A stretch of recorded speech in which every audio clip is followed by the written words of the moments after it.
Assalamualaikum warahmatullahi wabarakatuh. Kami dari kumpulan 6 akan membentangkan kebaikan dan keburukan industri 4.0. Kumpulan kami mempunyai 6 ahli iaitu saya, Arifatul Sofia binti Amir Rahimin, Zamir Riza bin Zaini, Nelly Adriana binti Ibrahim, Amira Alia binti Muhammad Alizam, Nur Nasuha binti Azman dan akhir sekali Muhammad Rohaizat bin Zainal Abidin. Saya akan mulakan slide saya dengan isi kandungan yang terdapat dalam pembentangan kami pada hari ini. Isi kandungan yang pertama iaitu pengenalan. Isi kandungan kedua, konteks revolusi industri 4.0. Isi kandungan ketiga, kebaikan revolusi industri 4.0. Seterusnya, keburukan revolusi industri 4.0 dan akhir sekali adalah penutup. Pengenalan, apa itu revolusi industri 4.0? Era globalisasi ini menuntut manusia supaya menyesuaikan diri dengan perkembangan teknologi di mana ia semakin membangun dengan pesat dan pantas. Hal ini agar teknologi dapat digunakan dengan semaksimum mungkin supaya ia dapat memudahkan dan mempercepatkan aktiviti-aktiviti dalam kehidupan harian.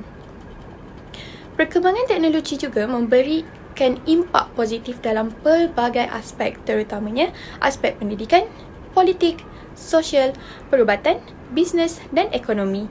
Selain itu, kehidupan seharian akan lebih teratur dan mempunyai masa yang banyak untuk diluangkan bersama keluarga dan diri sendiri. Revolusi perindustrian 4.0 ialah apabila teknologi baharu mengambil alih dan mengubah kehidupan harian manusia dengan lebih efektif. Teknologi ini termasuklah superkomputer, robot pintar, kenderaan tanpa pemandu dan penyuntingan genetik. Penggunaan robot untuk memudahkan kehidupan harian dan menjadikan teknologi seperti rakan dapat membantu dengan aktiviti-aktiviti harian seperti mengemas rumah dan menyelesaikan perkara-perkara kecil hingga perkara yang lebih besar.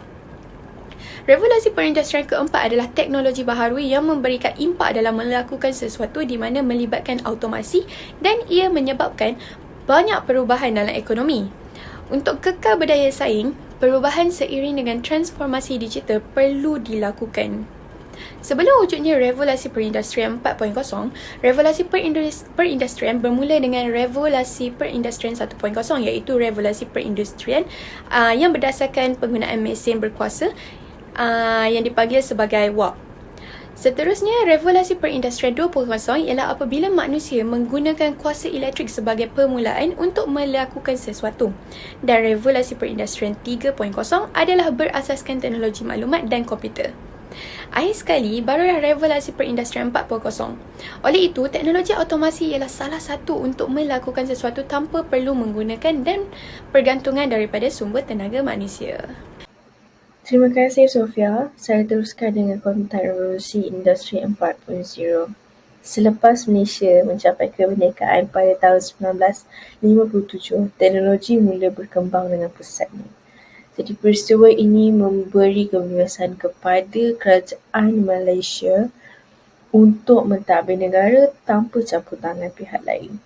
Dengan ini, ekonomi dan perkhidmatan perlulah berjalan dengan lebih baik untuk memberi kesan positif kepada pembangunan negara. Revolusi perindustrian 4.0 merupakan era baru di mana kita menggunakan teknologi untuk memperbaiki dunia kita. Dan ia juga merupakan tempoh masa baru di mana lebih banyak lagi teknologi baharu yang sedang dibangunkan. Dengan ini, dengan dasar ini dapat membantu masyarakat dapat membantu memanfaatkan lagi peluang yang dibentangkan 4IR dan mewujudkan masyarakat digital yang lebih inklusif. Seterusnya, terdapat juga cabaran-cabaran yang dihadapi oleh kerajaan, terutamanya dengan keengganan masyarakat untuk menyelesaikan diri dengan perkara yang baru kerana masyarakat biasanya tidak begitu cepat untuk menerima perubahan baru, terutama sekali dalam sains dan teknologi yang memerlukan lebih banyak pemikiran kritis kerana mereka lebih terbiasa dengan cara tradisional. Dan masalah rangkaian internet juga merupakan cabaran yang dihadapi oleh kerajaan. Jadi dengan ini, kerajaan perlulah mengambil lebih banyak tindakan untuk menyelesaikan masalah ini. Dan kerajaan perlulah memastikan internet boleh diakses di semua bahagian negara termasuk kawasan bandar dan luar bandar. Ini kerana internet adalah alat asas yang diperlukan oleh semua lapisan masyarakat untuk mengikuti perubahan dalam abad yang ke-21 ini. Jadi saya memberikan kepada presenter seterusnya tentang kebaikan. Terima kasih. Revolusi Industri 4.0 telah membawa banyak kebaikan ke negara kita, iaitu dalam aspek politik, aspek sosial dan aspek ekonomi. Revolusi Industri 4.0 telah membawa kebaikan ke aspek politik, antaranya ialah ia telah mewujudkan platform baharu untuk aktivisme. Dahulu jika rakyat mahu membuat aktivisme, contohnya protes atau mempromosi sesuatu undang dan sebagainya, mereka terpaksa berkumpul di tapak dan ini menyebabkan pembaziran wang dan tenaga. Sekarang benda ini semua boleh dilakukan melalui gadget yang telah dibawa oleh Industri 4.0 iaitu telefon pintar dan laman sosial. Seterusnya, Industri 4.0 telah mewujudkan masyarakat yang lebih inklusif dan saksama. Dengan berkembangnya teknologi disebabkan oleh Industri 4.0, rakyat boleh memahami dan mengenali perbezaan masing-masing tanpa perlu berpecah belah. Tambahan lagi, ia telah membantu pencegahan rasuah dan salah guna kuasa daripada berlaku. Dahulu kita tak dapat memeriksa secara dalam dan menyiasat apabila berlakunya rasuah dan salah guna kuasa kerana teknologi pada zaman itu tidak berkembang. Sekarang dengan adanya CCTV dan black box, kita boleh menyiasat secara tengok rakaman CCTV dan mendengar suara atau perbualan bersalah. Idea seperti demokrasi boleh disampaikan dan dipromosikan dengan berkesan kepada masyarakat. Para pemimpin kini hanya boleh menggunakan telefon pintar untuk membuat video tentang pentingnya demokrasi dalam negara dan disebarkan kepada rakyat melalui laman sosial seperti Instagram dan Facebook. Sekarang kita hidup di negara yang mengamalkan freedom of speech. Jadi orang ramai boleh mengeluarkan pendapat mereka tanpa rasa takut akan hukuman. Masyarakat kini boleh melontarkan apa yang mereka rasa negara perlu perbaiki atau mengadu kepada orang atasan melalui laman sosial tanpa berasa takut dan tidak perlu membazirkan wang untuk menyiapkan kertas kerja dan menghantar kepada pejabat orang atasan. Industri 4.0 juga telah meningkatkan pelibatan rakyat dalam politik. Rakyat kini mampu mengetahui lebih tentang politik melalui laman sosial seperti baca e-surat khabar dan melihat video berkenaan parti-parti politik di Malaysia. Kita juga dapat mengenali pemimpin politik melalui internet dan membaca bibliografi mereka. Jadi kita dapat rumuskan bahawa revolusi Industri 4.0 telah membawa banyak kebaikan kepada politik di Malaysia. Kita bersambung pula kepada aspek sosial. Dari aspek sosial pula, perubahan sosial masyarakat berubah dari zaman ke zaman sehingga harus adanya pembelajaran ilmu sosial sebagai acuan perkembangan industri teknologi agar tidak terlepas dari nilai kemanusiaan yang sebenar. Oleh itu, revolusi industri 4.0 tidak hanya berubah di bidang teknologi tetapi juga di bidang lainnya iaitu ekonomi, hukum dan sosial. Antara aspek sosial yang berubah adalah perubahan interaksi manusia antara satu sama lain dan aspek kedua ialah perkembangan teknologi juga memudahkan manusia untuk mencari kerja. Sebab utama mengapa perubahan teknologi dalam aspek sosial ini semakin memuncak di era revolusi industri 4.0 ialah selepas pandemik COVID-19 yang melanda seluruh dunia.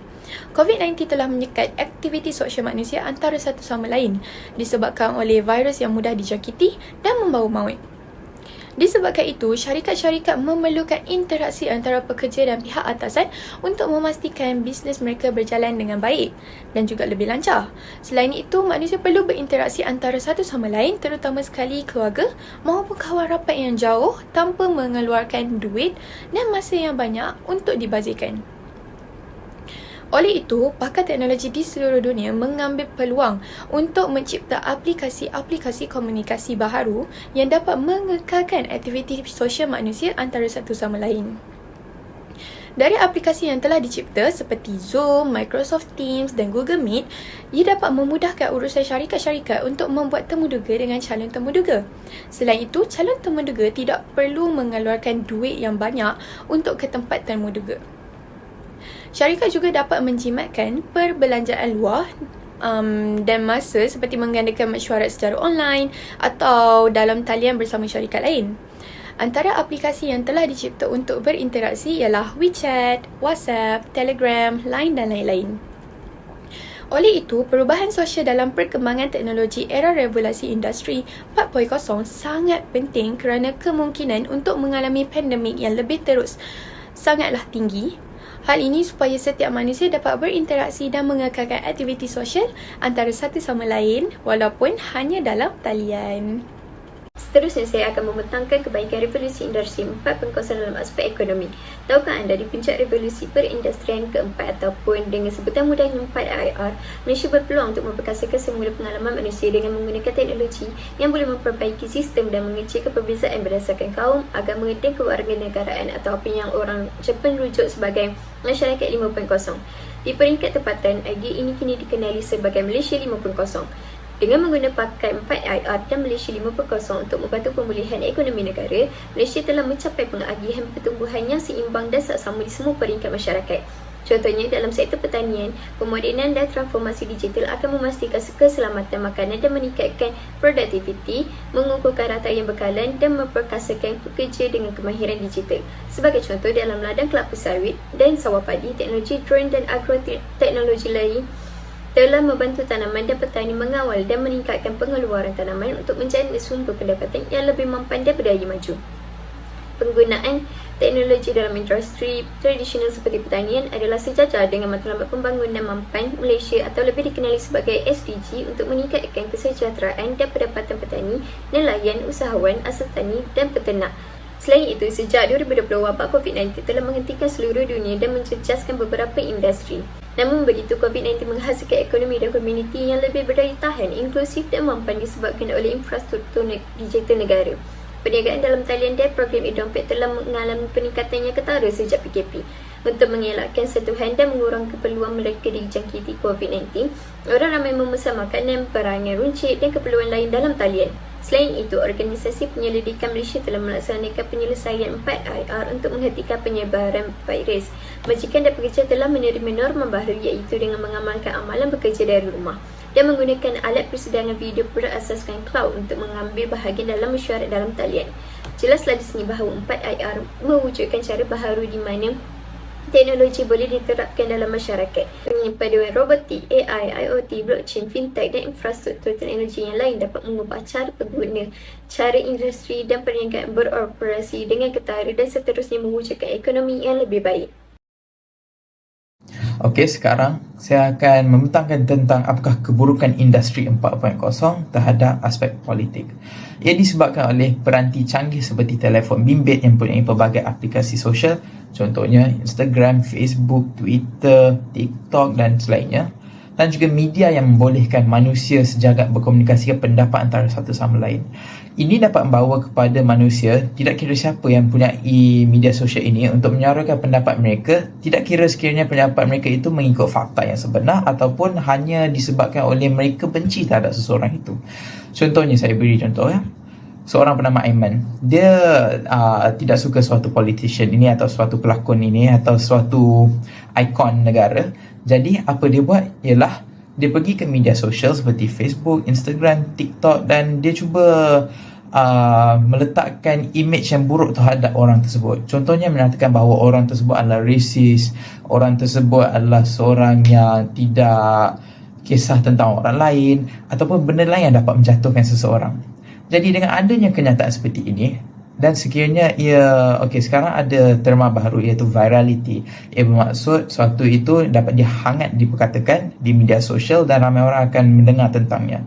Jadi sekiranya orang mendapat tahu tentang kenyataan yang telah diberikan tersebut yang terbukti bukan benar, orang yang tidak arif, tidak berapa arif, mereka akan rasakan bahawa benda itu adalah benar. Jadi dengan adanya fikiran sebegitu dan juga kenyataan begitu, maka ia dapat bawa kepada suatu konflik yang lebih besar, iaitu orang akan rasa bahawa negara kita masih tidak stabil dan ia akan naikkan isu-isu lain yang dapat membawa ketidaksenangan ataupun selesaan antara orang-orang yang baca kenyataan tersebut yang dapat membawa kepada masalah-masalah lain juga. Jadi ini adalah suatu yang dapat menyebabkan kesan buruk kepada aspek politik yang diakibatkan oleh perkembangan industri 4.0. Okey, apakah sekiranya anda tertanya apakah kesan buruk industri 4.0 terhadap aspek sosial? Okey, anda mesti ingat, okey, semua ni industri 4.0 mesti ada banyak kebaikan tapi ada keburukannya juga, dan aspek sosial lah antara keburukannya yang telah terkesan. Ia disebabkan oleh jurang pendapatan dan juga ketidaksamarataan antara jantina lelaki dan perempuan. Kenapa saya kata begitu? Ia adalah kerana kesannya pekerjaan di pihak bawahan dalam suatu pekerjaan semakin digantikan oleh teknologi lebih canggih. Selain itu, golongan lelaki lebih mendominasi pekerjaan-pekerjaan dalam industri 4.0. Okay, saya cuba ringkaskan. Sekiranya anda tahu, dengan adanya teknologi yang semakin canggih, ia dapat menggantikan pekerjaan yang sedia ada sekarang. Contohnya, pekerja kilang. Mereka bekerja dengan buat semua benda manually. Mereka membuat semua manually, but dengan adanya kecanggihan teknologi dalam industri 4.0 dan industri yang akan datang yang lain-lain, ia akan membuatkan semakin banyak teknologi akan terbina yang dapat membuat perkara yang mereka sedang buat sekarang ini. Ia juga akan dapat menjadi sesuatu yang lebih jimat kerana mereka tak perlu bayar gaji pekerja, tapi sebaliknya cuma investing in the machines yang dapat membuat pekerjaan oleh para pekerja yang tidak diperlukan lagi kerana dapat digantikan oleh teknologi. Selain itu, kenapa saya kata golongan lelaki lebih mendominasi pekerjaan-pekerjaan dalam industri 4.0? Ialah kerana ia suatu fakta. Dalam industri 4.0, pekerjaannya adalah seperti software engineer, programmer, engineer dan lain, dan juga database engineer dan lain-lain yang berkaitan dengan industri 4.0. Jadi, saya telah membuat kajian dan mendapati bahawa memang golongan lelaki yang banyak mendominasi pekerjaan-pekerjaan seperti itu.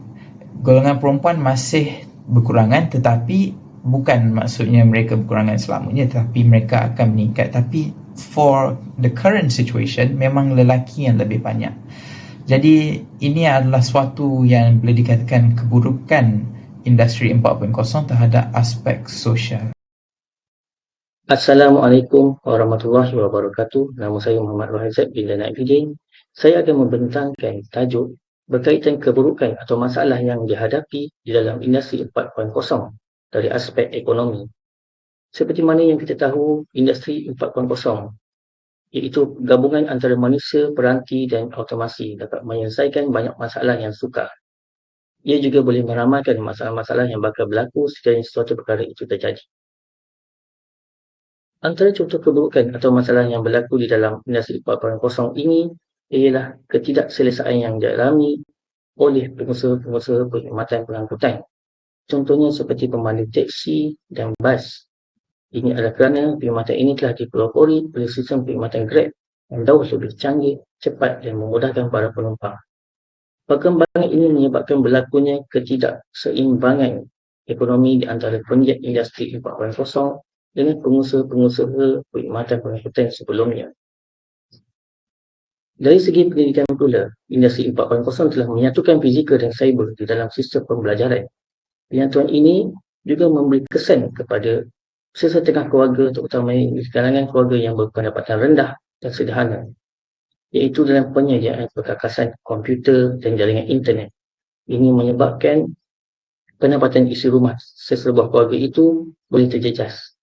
Bagi keluarga mereka yang tidak dapat mengikuti arus pembelajaran seperti ini, akan berlakunya ketinggalan dan lahirnya kelompok yang kurang produktif. Ini akan memberi kesan kepada pertumbuhan ekonomi negara kelak. Dari sumber dari Jabatan Perangkaan Malaysia menunjukkan dari tahun 1989 hingga 2016 menunjukkan jurang pendapatan isi rumah yang semakin ketara. Keburukan atau masalah yang lainnya ialah peningkatan kadar pengangguran dalam negara ini. Permintaan yang tinggi dari segi kesediaan dalam pengetahuan IT untuk semua sektor ekonomi di Malaysia yang menyebabkan banyak peluang pekerjaan dipelopori oleh bangsa-bangsa asing. Ini adalah kerana mereka lebih banyak pengetahuan dan kemahiran dalam bidang IT berbanding rakyat negara ini sendiri. Ini menyebabkan perkembangan penglibatan industri 4.0 yang tidak terkawal dalam pelbagai sektor ekonomi utama seperti sektor makanan, kesihatan dan perbankan. Sektor-sektor ini menaik taraf dalam sistem pentadbiran dan pengoperasian mereka seperti pengaturcaraan komputer, program dan aplikasi yang menjadikan teknologi sebagai tulang belakang bagi perkhidmatan mereka. Dengan ini saja pembentangan saya pada hari ini. Saya serahkan kepada rakan saya yang seterusnya. Sekian, terima kasih.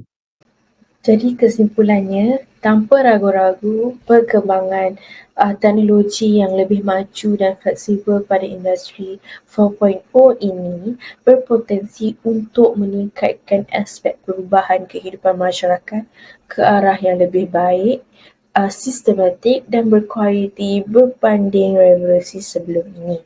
Jadi perubahan teknologi yang berlaku dengan pantas ini memerlukan pelan perancangan yang mampat dan menyeluruh oleh semua pihak terlibat termasuk pengubah dasar negara supaya perkembangan ekonomi berasaskan revolusi industri 4.0 dapat dimanfaatkan sebaiknya.